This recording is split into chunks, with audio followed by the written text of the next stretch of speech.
Alhamdulillah teman-teman, setelah sekisaran setengah jam ya, keluar hutan, masuk hutan, terus mengikuti jalur di tengah-tengah dari kebun tebu ini, kita sampai juga di makam yang menurut warga, makam ini merupakan makam dari seorang yang sakti mandraguna di zaman PKI, memberantas orang-orang PKI dengan keilmuannya begitu, yang dimana ada semacam kesaktian yang menonjol begitu ya teman-teman, bisa memberantas orang-orang PKI di zaman itu yang dianya hanya sendirian.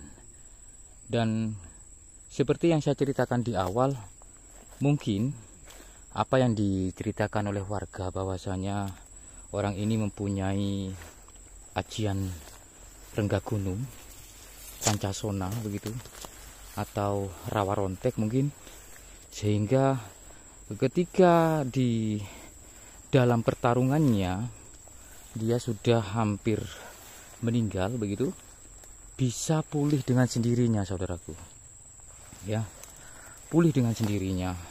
Dan ya itu tadi, kemungkinan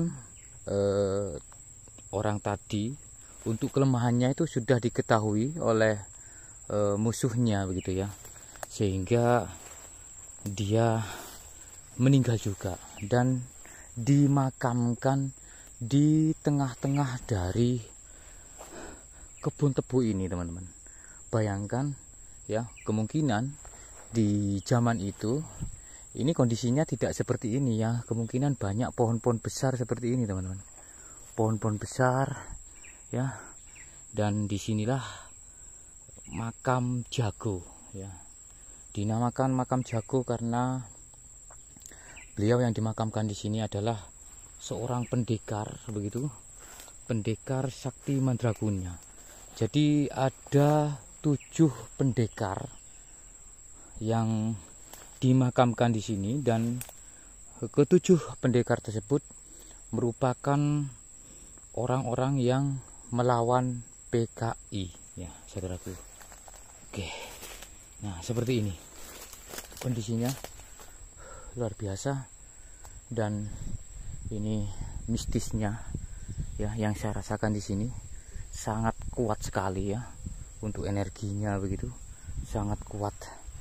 Dan memang ada 7 makam pendekar di sini, dan dengan bertambahnya zaman ada beberapa makam-makam baru begitu, seperti hanya di depan kita ini adalah makam baru.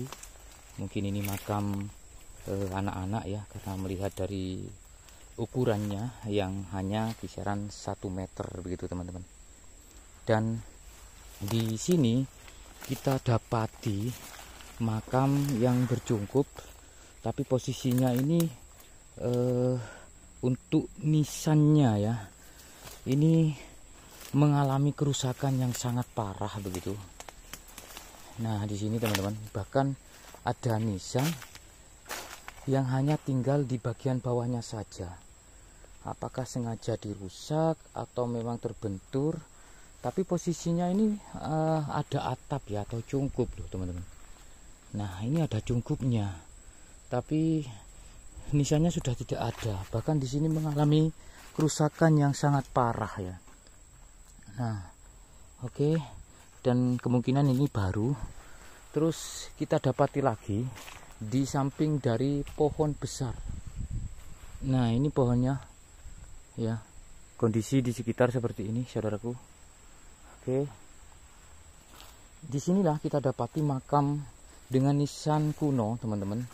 Kalau melihat dari jirat maupun motif nisan ini ya, nah seperti ini teman-teman.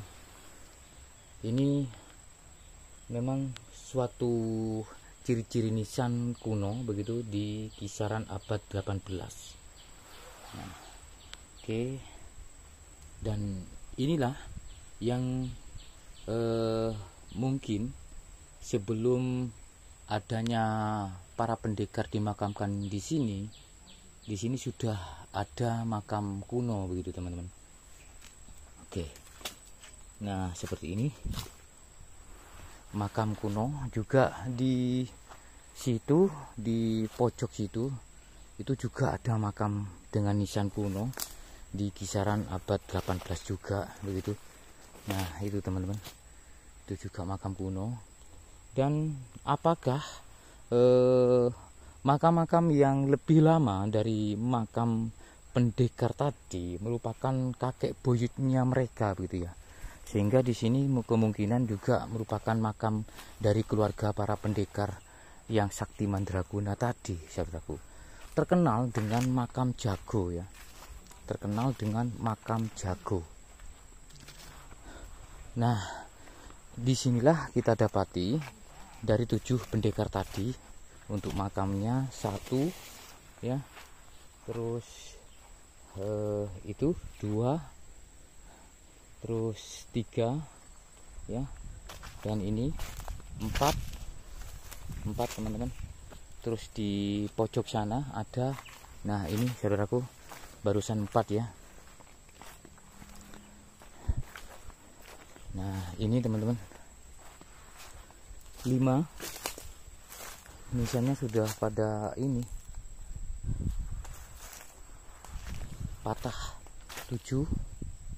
Oke, terus ini yang dimaksud dengan makam jago ya. Kata jago tadi merupakan julukan dari seorang pendekar ya, seorang jagoan yang berada di daerah Kediri, saudaraku. Nah, berada di wilayah Kediri, tepatnya di Peloso ya, Pelosoetan ya, Kecamatan Pelosoetan gitu. Nah, ini adalah makam jago dan beda sendiri untuk batu nisannya. Ini memang makam dengan batu nisan yang mirip gada ya, atau pentung. Ini beda sendiri dan lebih tinggi, lebih besar begitu ya. Makam dari makam jago ini lebih besar dan lebih tinggi begitu. Dan untuk nisannya ini terbuat dari batu ya, bukan hasil dari cetakan racikan semen begitu seperti halnya di depan ini, tapi lebih menggunakan batu andesit kalau nggak salah ini. Jadi inilah makam jago, makamnya seorang pendekar. 7 pendekar yang dimakamkan di sini yang pada waktu itu melawan PKI, saudaraku. Warga yang melihat maupun yang melintasi di pemakaman ini, ada memang kejadian-kejadian yang di luar nalar. Seperti halnya di makam ini pernah ada salah satu warga yang mengalami makam ini mengeluarkan cahaya, saudaraku. Mengeluarkan cahaya dari tengah atau di lubang ini, saudaraku. Nah, mengeluarkan cahaya dari sini. Terus karena memang ini jauh dari pemukiman, hanya orang yang pergi ke ladang yang melintasi di jalan yang saya lewatin barusan. Jadi para warga itu sekilas memang ada yang terbiasa ketika melihat cahaya itu, ada yang kaget, teman-teman. Sehingga mereka itu mengindikasikan bahwasanya makam-makam ini bagian dari makam keramat, teman-teman. Luar biasa. Dan adanya pohon-pohon besar ini juga menjadi saksi bisu tentang peradaban yang ada di sini dulu ya. Karena memang di zaman kerajaan, Gunung Kelut merupakan sentral pemujaan juga di zaman kerajaan Daha Kediri serta dari kerajaan Majapahit. Ya, dari sini teman-teman, dengan adanya makam jago ini sedikit pelajaran bagi kita bahwasanya meskipun kita mempunyai kesaktian yang mandraguna begitu ya, tapi di sisi lain kita harus pandai-pandai menyimpan kelemahan kita supaya tidak diketahui orang lain. Karena kalau kelemahan itu sendiri sudah diketahui, nah disitulah ya kita nantinya akan mudah dikelabuhi. Seperti itu. Oke, terima kasih teman-teman. Dari Makam Jago, Kediri, Jawa Timur melaporkan. Assalamualaikum warahmatullahi wabarakatuh. Rahayu.